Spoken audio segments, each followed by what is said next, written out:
bello es el Señor, cuán hermoso es Él. Jueves 8 de junio. Un privilegio, hermanos, el poder saludarles y compartir el mensaje de la bendita palabra de Dios. El evangelio para hoy está tomado de San Marcos, capítulo 12, versículos del 28 al 34. Doy lectura a la palabra de Dios en el nombre del Padre, del Hijo y del Espíritu Santo. Amén. En aquel tiempo, uno de los escribas se acercó a Jesús y le preguntó: ¿cuál es el primero de todos los mandamientos? Jesús le respondió: el primero es: escucha, Israel, el Señor nuestro Dios es el único Señor. Amarás al Señor tu Dios con todo tu corazón, con toda tu alma, con toda tu mente y con todas tus fuerzas. El segundo es este: amarás a tu prójimo como a ti mismo. No hay ningún mandamiento mayor que estos. El escriba replicó: muy bien, maestro, tienes razón cuando dices que el Señor es único y que no hay otro fuera de Él, y amarlo con todo el corazón, con todo el alma, con todas las fuerzas, y amar al prójimo como a uno mismo, vale más que todos los holocaustos y sacrificios. Jesús, viendo que había hablado muy sensatamente, le dijo: no estás lejos del reino de Dios. Y ya nadie se atrevió a hacerle más preguntas. Hermanos, esta es palabra del Señor.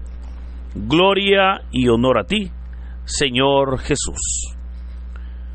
Continuamos con la meditación y la lectura del capítulo 12 de San Marcos, capítulo que hemos leído pues durante esta semana, en el cual se nos narra las confrontaciones que el Señor Jesús tuvo o que recibió de parte de los grupos de poder en Jerusalén, ¿verdad? Hemos visto cómo los herodianos lo confrontaron con el tema del pago del impuesto al César.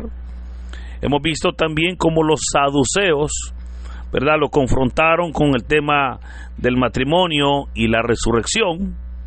Y así hoy también se nos presenta que un escriba se le acerca para preguntar y poner en aprietos al Señor con una de esas preguntas que era bastante conocida, pero que generaba bastante polémica para todo Israel. Así entonces vemos cómo se le acerca y obviamente lo hace para ponerlo a prueba.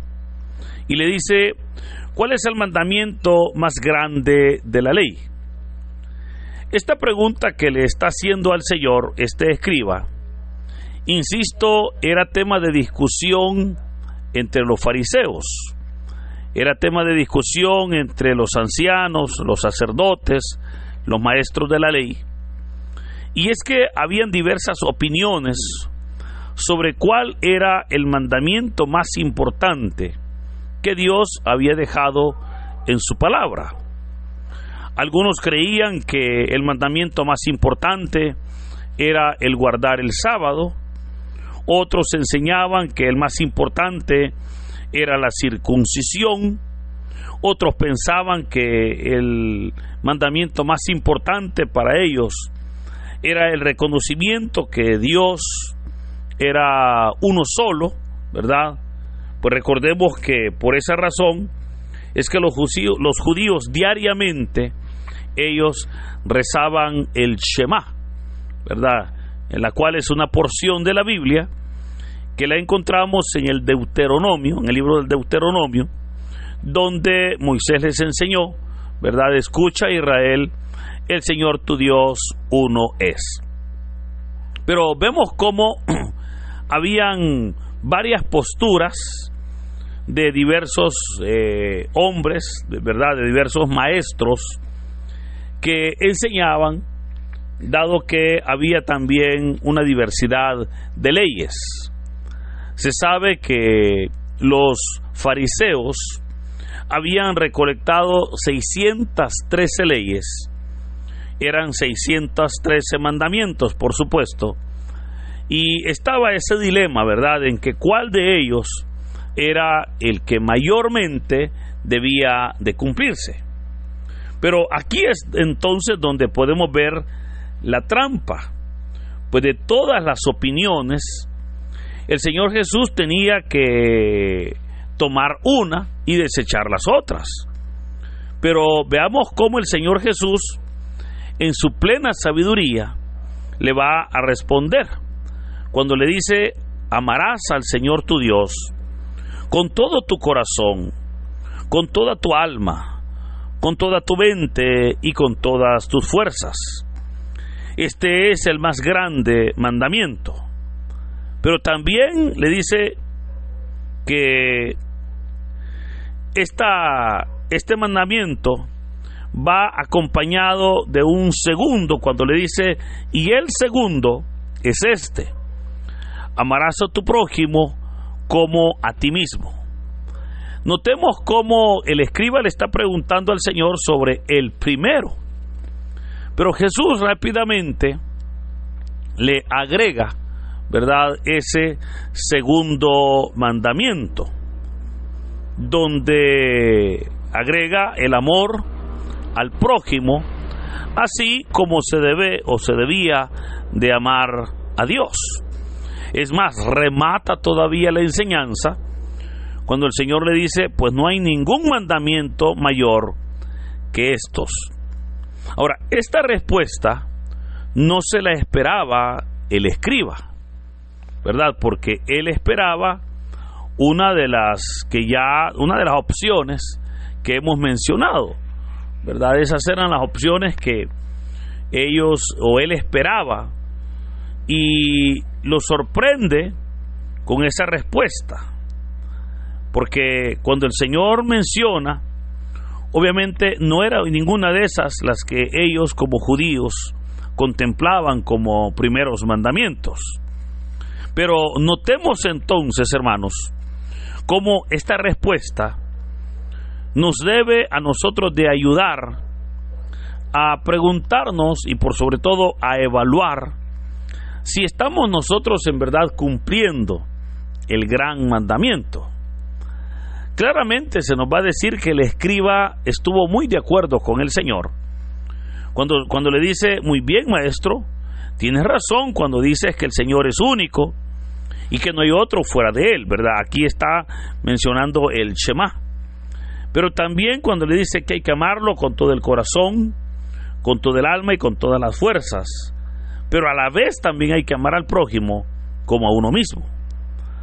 Y es el escriba el que también agrega: vale más que todos los holocaustos y sacrificios el amar a Dios y al prójimo.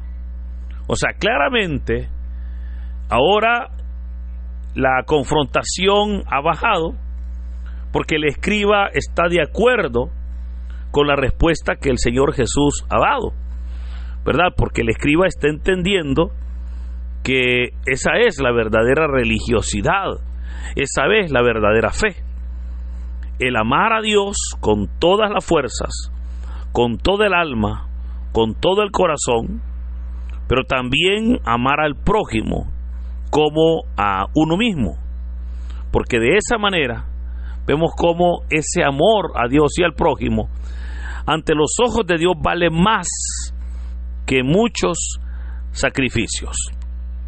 Ahora, si eso creían los escribas, si eso creían los judíos, ¿cómo se puede aplicar esa enseñanza para nosotros? Y es que recordemos, hermanos, que la ley de Dios no ha dejado de existir. O sea, la ley de Dios no ha sido abolida, ¿verdad? Eso es importante. Ciertas leyes que fueron dadas directamente para Israel, pues entendemos que es Israel el que debe de cumplirlo a cabalidad de esa manera. Pero nosotros, el pueblo gentil, obviamente podemos en algún momento cumplir ciertas leyes, ¿verdad? Algo que es opcional, pero que para Israel es de estricto cumplimiento. Sin embargo, la gran mayoría de leyes son para toda la humanidad. son para que todos, tanto judíos como gentiles, podamos darle cumplimiento. Ahora, preguntémonos entonces, o evaluemos a qué se refería Jesús cuando dijo: amarás al Señor tu Dios con todo tu corazón, con toda tu alma, con toda tu mente y con todas tus fuerzas. Veamos cómo se nos está presentando que el amor a Dios no debe de tener límites, pero que debe de ser un amor pleno, un amor completo. Debe de ser un amor no del diente al labio, no debe de ser un amor sencillo, sino un amor verdaderamente comprometido. ¿Y a qué nos referimos? Porque veamos, dijo el Señor: amarás al Señor tu Dios con todo tu corazón.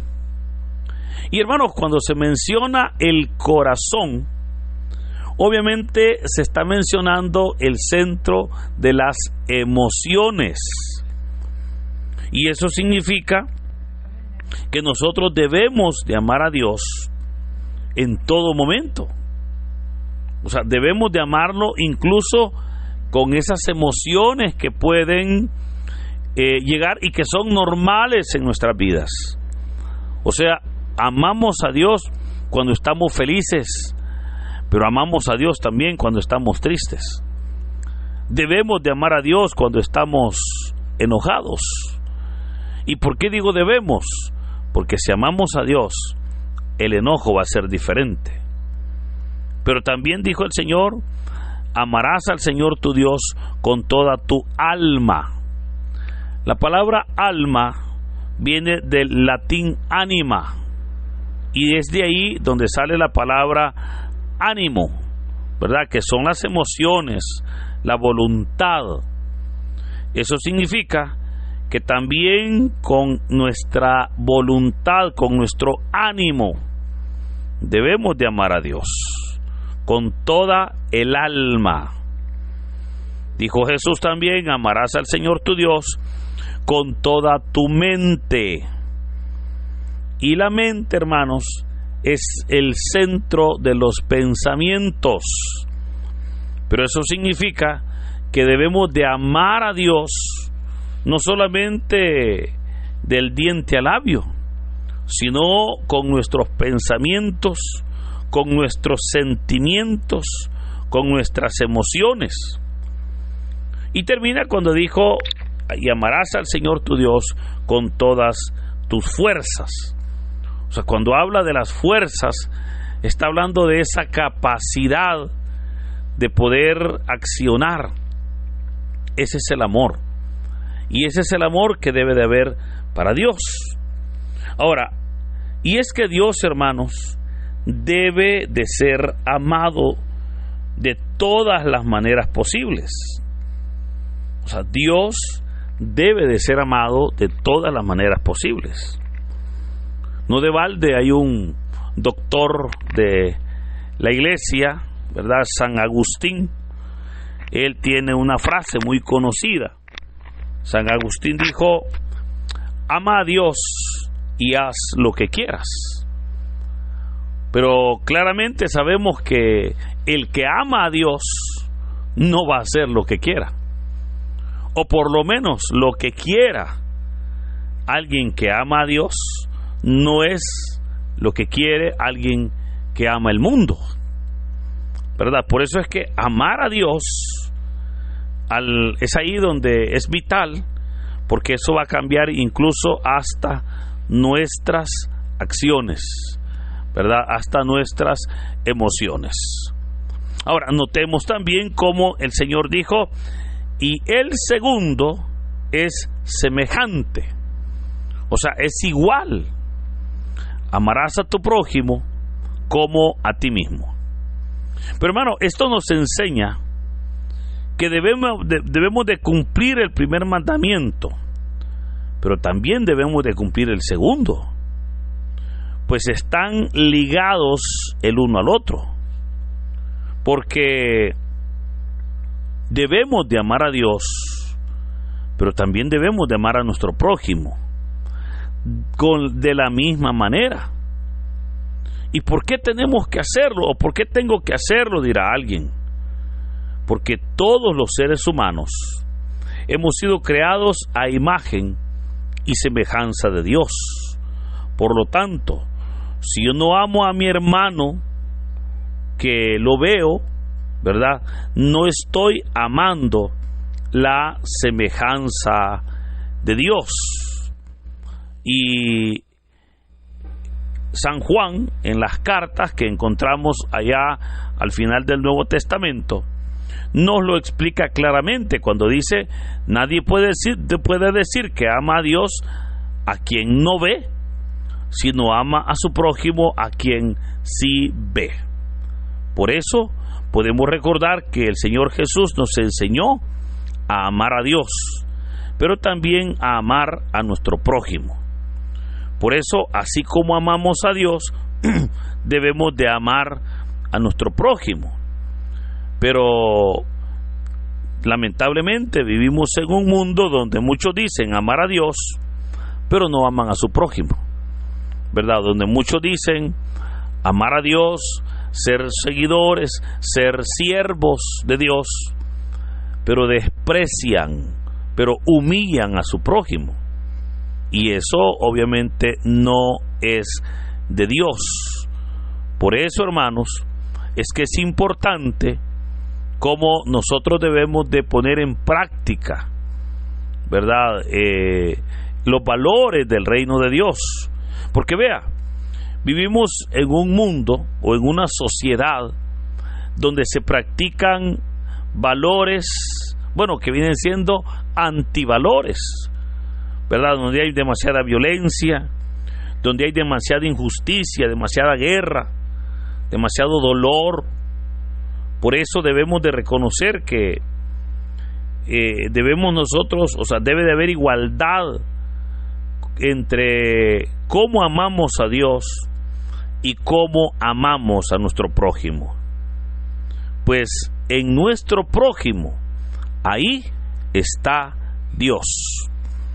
Ahí está.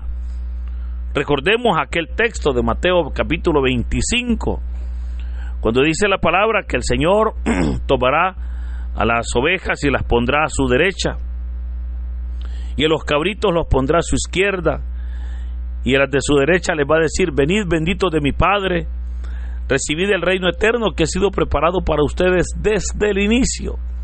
Oiga, porque tuve hambre y me diste de comer, porque tuve sed y me diste de beber, porque estuve preso, estuve en la cárcel, estuve en el hospital y me visitaste.